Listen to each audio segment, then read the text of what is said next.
Hello बच्चों, आज हम क्लास 10th में IUPAC नॉमेनक्लेचर का लेक्चर नंबर 5 देखेंगे। और देखिए बच्चों, आज हम और ग्रुप का IUPAC नेम लिखेंगे। अभी तक हम कार्बोक्जिलिक एसिड तक IUPAC नेम लिख चुके हैं।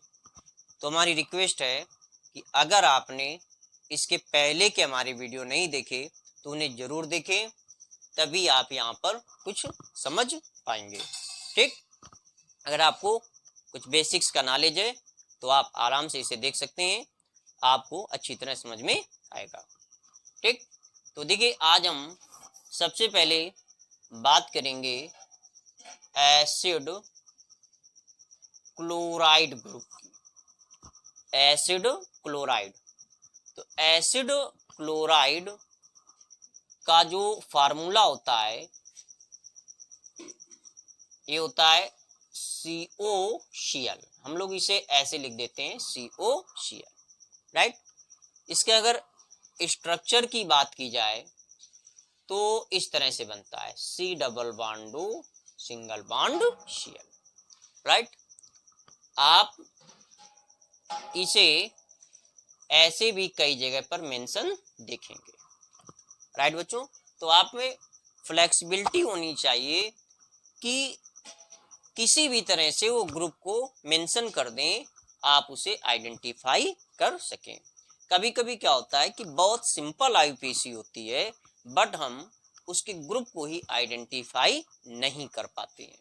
तो इसलिए ध्यान से सभी तरीकों को देखिए कि आप इस तरह से इस ग्रुप को मेंशन कर सकते हैं, राइट। आप और भी तरीके हैं मेंशन करने के, बट अभी आप अपने सिलेबस के अकॉर्डिंग जितना रिक्वायर्ड है उससे थोड़ा ही आगे तक सीखिए, बहुत ज्यादा नहीं, वरना बाउंस हो जाएगा। अब देखिए इसमें suffix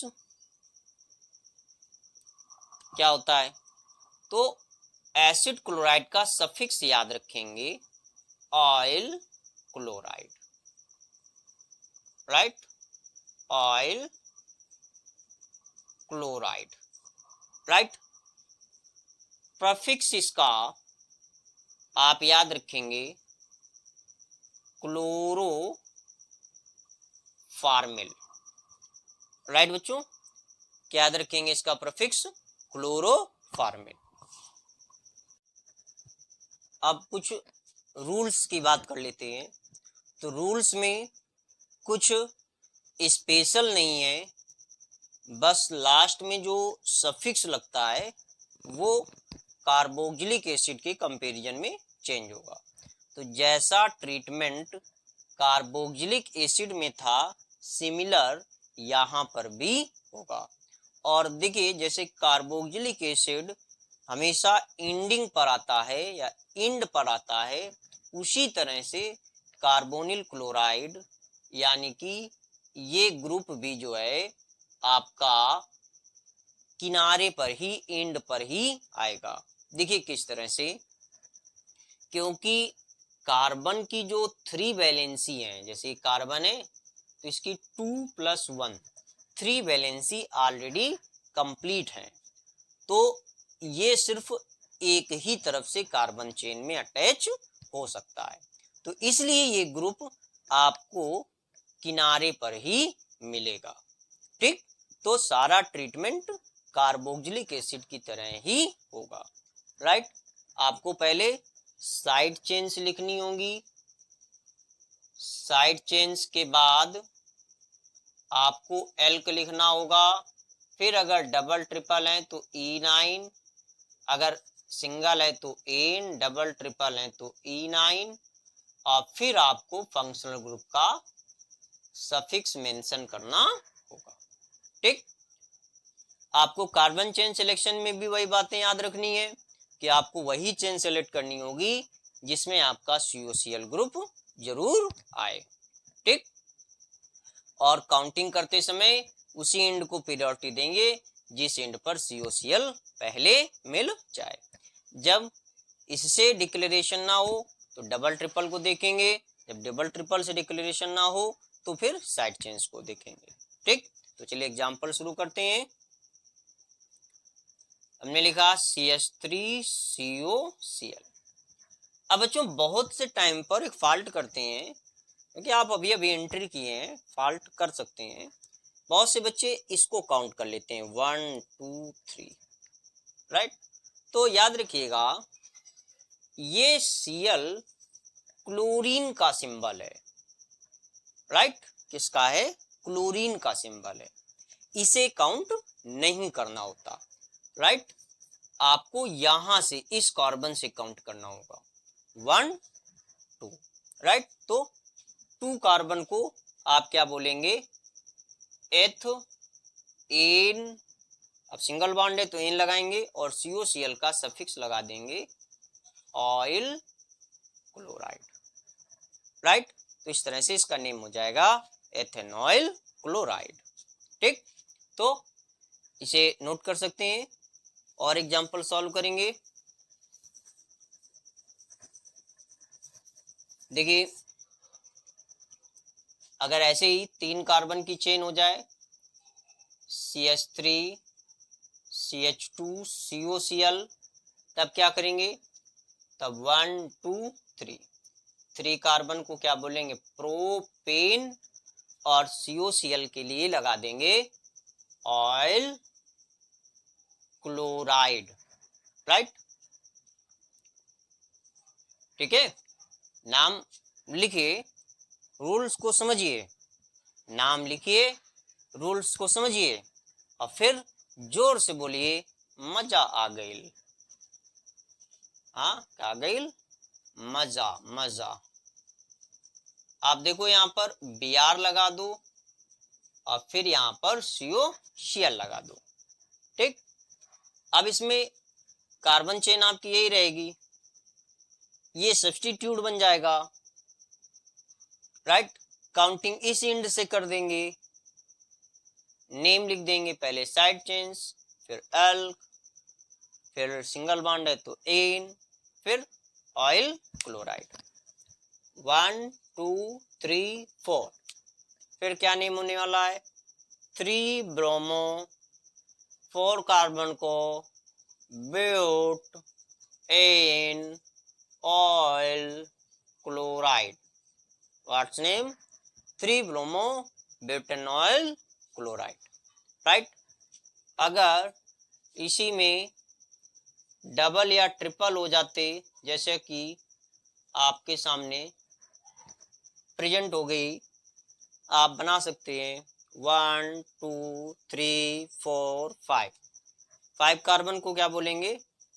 paint, paint paint paint नहीं, पेंट। 3 पर इन, पेंट 3 इन, पेंट 3 इन, फिर 1 1 1 1 ऑयल क्लोराइड, ये पेंट 3 इन 1 ऑयल क्लोराइड, राइट बच्चों। तो इस तरह से आप इसका भी नेम लिख सकते हैं। फिर देखिए, जैसे मान लीजिए 2 COCl ग्रुप आ जाएं,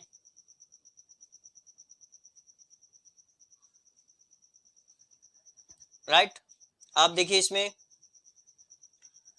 देखिए अब कार्बन चेन कौन सी सिलेक्ट करेंगे? यहां से शुरू करेंगे और यहां तक जाएंगे, तो यहां से 1 2 3 4 5 इस तरह से। अब 2 पर मेथिल है और 4 पर मेथिल है, तो क्या बोलना है इसको आपको?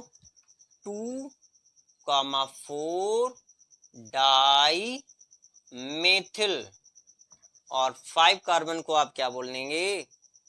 पेंट, और फिर एन, और फिर 1 5 पर है तो क्या लिखेंगे? 1, 5, और फिर डाई, डाई, और फिर क्या लिख देंगे? Oil chloride. तो इस तरह से आप एसिड क्लोराइड का नोमेनक्लेचर कर सकते हैं, राइट। तो अब आगे बढ़ते हैं, एसिड क्लोराइड के बाद एसिड एमाइड का नेम लिखते हैं, एसिड एमाइड। ओहो, ये तो दोनों भाई भाई लग रहे हैं। यस, देखिए एसिड एमाइड, राइट। तो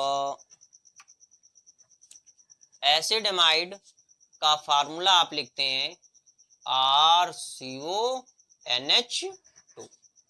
राइट।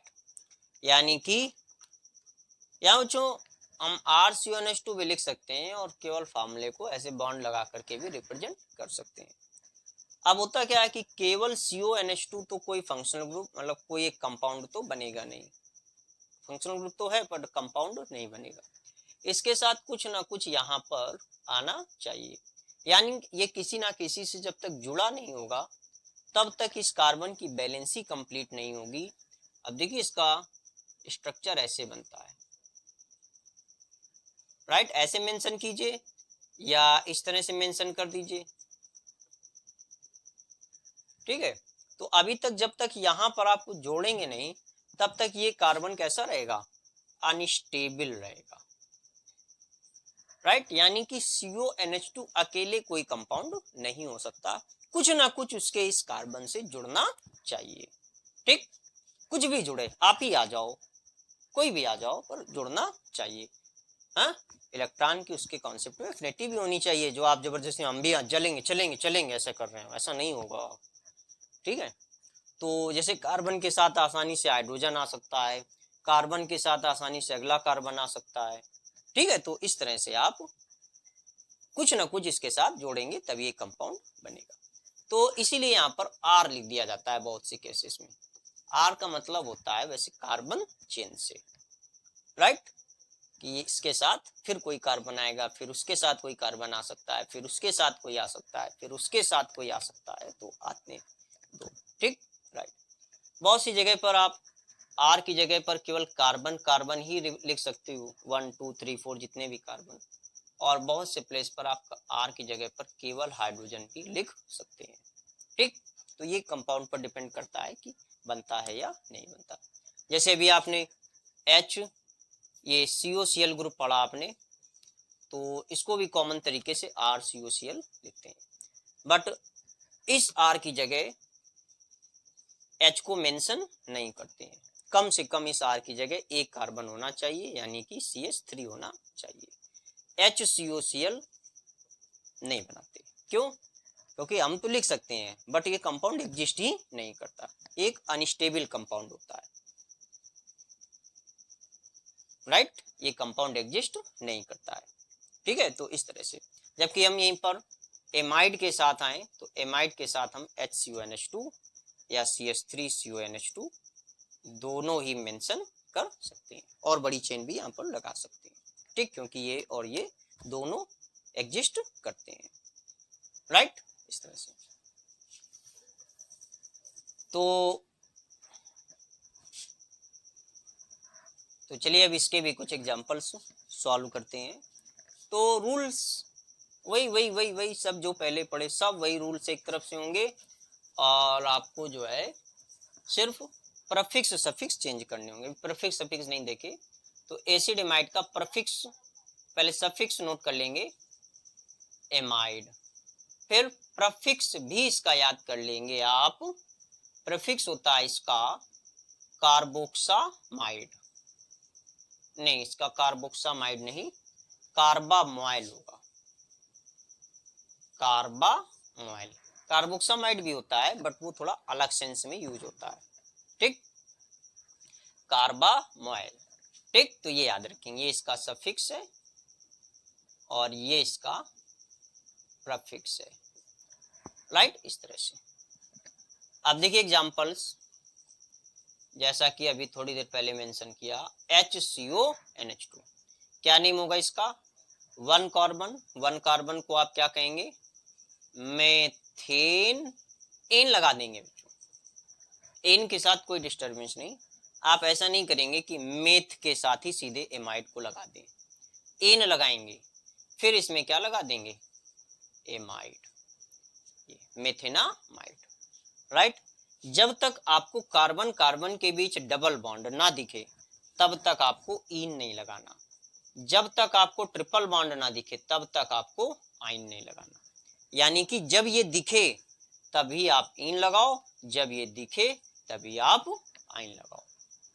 ठीक, ये भी ध्यान रखेंगे कि बहुत से टाइम पर जैसे कि हमने ऐसे लिख दिया, अभी नए हैं ना आप, नए, तो नए लोगों को नया चाहिए।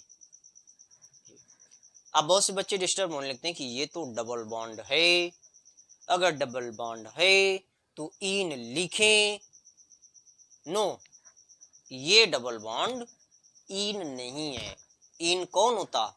जो कार्बन कार्बन के बीच होता। ये तो C double bond O NH2 functional group है, फंक्शनल ग्रुप का स्ट्रक्चर है। आपको यहाँ पर डबल बॉन्ड से मतलब नहीं है। ठीक, आपको कार्बन कार्बन के बीच देखना होगा। तो दो कार्बन एथ क्या लिखेंगे? इन, और क्या लगा देंगे? एमाइड। राइट, ये भी आपको इंड पर ही मिलेगा CuNH2, क्योंकि आप देख सकते हैं कि कार्बन की जो 3 वैलेंसी है वो ऑलरेडी कंप्लीट है। फिर मान लीजिए डबल बॉन्ड आ जाता, ये तब क्या करते? तब जो है 1 2 3 कार्बन को क्या कहते? प्रोप, और इस बार इन लगा देते प्रोप 2 इन, और इस बार एमाइड का भी नंबर दे देते एमाइड। राइट, यहाँ ये ध्यान रखेंगे कि जब आपने इन के साथ में एमाइड को लगाया तो एमाइड के पहले भी 1 लिख दिया आपने। ठीक, जबकि एन के साथ में जब एमाइड लगा रहे थे तो उसका नंबर नहीं दे रहे थे। ठीक है, अब देखिए इसी तरह से और भी एग्जांपल्स। मान लीजिए ये दिया गया आपको CH3 CH CH3 CH CONH2 CH2 CH3। अब इसका नेम लिखना है आपको। तो देखिए यहां से ऐसे मेंशन करेंगे, ये कार्बन चेन होगी। अब आप यहां पर देख सकते हैं कि 1 2 3 4 कार्बन की चेन है। राइट, यहां पर देखेंगे 1 2 3 4 की चेन है, यहां देखेंगे 1 2 3 4 5 की चेन है। बहुत अच्छा एग्जांपल है ये, आपको कार्बन चेन सेलेक्ट करने में पूरी तरह से कंफ्यूज कर देने वाला एग्जांपल है। पहली चीज तो बहुत से बच्चे 3 to 5 कार्बन की चेन है इसे ही ले लूं, बट ऐसा नहीं होगा। क्यों? क्योंकि अगर 5 की चेन लेंगे तो CONH2 अलग हो जाएगा, जबकि फंक्शनल ग्रुप को अलग नहीं होना चाहिए। तो हम 5 कार्बन की चेन तो नहीं ले सकते। अब बची दूसरी बात, हम फंक्शनल ग्रुप को ले रहे हैं तो भी हमें इधर से 4 मिल रही है, फंक्शनल ग्रुप को ले रहे हैं तो भी इधर से 4 मिल रही है। तो एक चीज ध्यान दीजिएगा कि अगर यहां पर ये CH3 ना होता तो फिर आप चाहे इसको सेलेक्ट करते चाहे इसको सेलेक्ट करते, दोनों आइडेंटिकल होती। बट यहां पर अगर CH3 को आप लगा दे रहे तो फिर अब ये और ये आइडेंटिकल नहीं रहे। अब क्या है कि इस वाली चेन में आपको एक ये सब्स्टिट्यूट मिल रहा है और एक ये सब्स्टिट्यूट मिल रहा है, यानी कितने सब्स्टिट्यूट मिल रहे हैं? 2 सब्स्टिट्यूट मिल रहे हैं। और अगर हम इस चेन को सेलेक्ट करते तो फिर हमें सिर्फ ये एक सब्स्टिट्यूट मिलता। राइट, तो फिर अगर आपको सेम कार्बन चेन की, सेम कार्बन एटम की आपको एक से अधिक कार्बन चेन मिल रही है, इन शॉर्ट अगर समान लंबाई की आपको एक से ज्यादा कार्बन चेन मिल रही है, राइट, तो फिर दोनों कार्बन चेन में आप सब्स्टिट्यूट को देखिए कि किसमें कितने मिल रहे हैं। तो इसमें 2 मिल रहे हैं और इसमें 1 मिल रहा है। तो जिसमें ज्यादा सब्स्टिट्यूट मिलेंगे, जैसे इसमें 2 सब्स्टिट्यूट मिल रहे हैं, तो ये कार्बन चेन सही होगी और ये कार्बन चेन गलत होगी। राइट, तो ये बहुत अच्छा रूल है, इसे याद रखेंगे कि अगर आपको समान लंबाई की एक से ज्यादा कार्बन चेन मिल रही हैं तो फिर आप उस चेन को सिलेक्ट कीजिए जिसमें ज्यादा सब्स्टिट्यूट मिल सके। राइट, तो यहां से 1 2 3 4 ऐसे। अब ये सब्स्टिट्यूट एथिल होगा और ये मेथिल होगा। बच्चों इसको आप C2H5 लिख सकते हैं ना, तो ये एथिल सब्स्टिट्यूट हो जाएगा। तो इसे लिखेंगे 2 एथिल 3 मेथिल और 4 कार्बन को क्या लिखेंगे, ब्यूटेनामाइड, राइट, इस तरह से। तो ये हो जाएगा। आप देखिएगा इसी तरह से CH3CH CONH2 CH2 CH CONH2 CH3, right. तो आप देखिए हम कार्बन चेन कौन सी सेलेक्ट करने वाले हैं, ये वाले। तो 1 2 3 4 5, तो इसका नेम क्या होगा 2। अब ये 2 CONH2 की चेन है, तो याद रखेंगे इसको कैसे लिखेंगे, 2,4 di methyl pentane 1,5 di amide, right बच्चों। तो इस तरह से हम एमाइड ग्रुप का भी नेम लिख सकते हैं, राइट। तो अगले लेक्चर में हम एल्कोहल, एल्डिहाइड और कीटोन, इन ग्रुप्स का IUPAC नेम लिखेंगे, ठीक बच्चों।